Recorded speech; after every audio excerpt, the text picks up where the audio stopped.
हम लोग उस खानदान से बिलोंग करते हैं, इसलिए हमें बस उसकी रॉयल्टी या ऐसा कुछ कि हमारे परिवार का जीना आसान हो सके, इसके लिए हम लोगों ने उसमें प्ली डाली थी। सुप्रीम कोर्ट ने उसे रिजेक्ट कर दिया है, तो मुझे समझ नहीं आता कि हमारे साथ इतना अन्याय क्यों हो रहा है। हमने देश के प्रति वफादार रहने का ये सिला पाया है कि हमारे लिए सुनवाई तक नहीं हो रही है।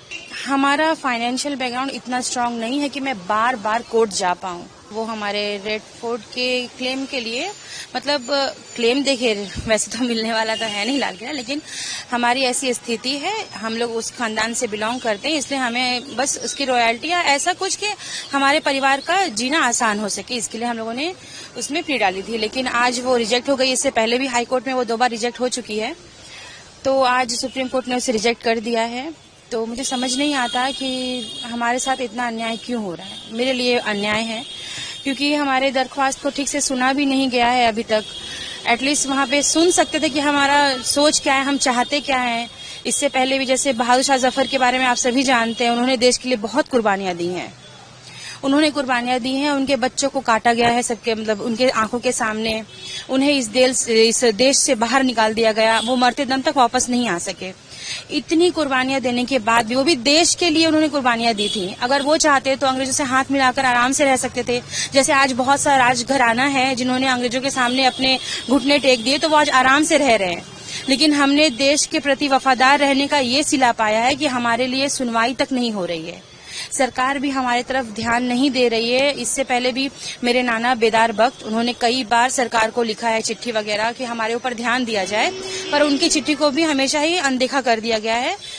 वो अपने लिए न्याय मांगते मांगते इस दुनिया से चले गए। उसके बाद सुल्ताना जी ने भी कई बार हेल्प मांगी है सरकार से, लेकिन हमारे ऊपर कभी ध्यान नहीं दिया गया है। आखिर में हमें कोर्ट का दरवाजा खटखटाना पड़ा अपने न्याय के लिए, लेकिन आज वहां से भी हमें नाराजगी मिल गई है। अब मुझे ये समझ में नहीं आता है कि हम इस देश में और कहाँ जाए, कहाँ पे न्याय मांगे। अंग्रेजों ने इतने जुल्म किए हमारे ऊपर, इसके बाद अब इस सरकार में भी अगर हमें न्याय नहीं दिया तो हम और कहाँ जाएंगे। मुझे ये बात की समझ नहीं आती है। इसके बाद मैम आप लोगों का नेक्स्ट मूव क्या होगा, क्या स्टेप इसके बाद?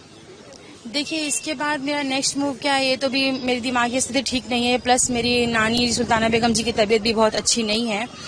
तो अभी आगे हम क्या करना चाहते हैं ये तो मुझे ठीक पता नहीं है, लेकिन हमारा फाइनेंशियल बैकग्राउंड इतना स्ट्रांग नहीं है कि मैं बार बार कोर्ट जा पाऊं। मैं इस सरकार से भी अपील करूंगी कि हमारे परिवार की तरफ प्लीज ध्यान दें, क्योंकि आज भी हमारे भारत में मुगलों के ही बनाए हुए इमारतों से कई लाख करोड़ों में रेवेन्यू आती है। उसके बावजूद भी आज उन्हीं के वंशज जिन्हें पास अपना घर नहीं है, एक झोपड़ी में रहने के लिए मजबूर है। तो ये शर्म की बात है, ये बहुत ही शर्म की बात है। फिलहाल लड़ाई तो जो है वो जारी रहेगी, अब कहाँ तक हम जाएंगे हमको पता नहीं है। फिर भी हम सरकार से, इस देश के सरकार से, न्यायपालिका से गुजारिश करूंगी कि हमारे लिए कुछ करें, हमारे ऊपर ध्यान दें। प्रभातखबर.com, विश्वास वही, रफ्तार नहीं।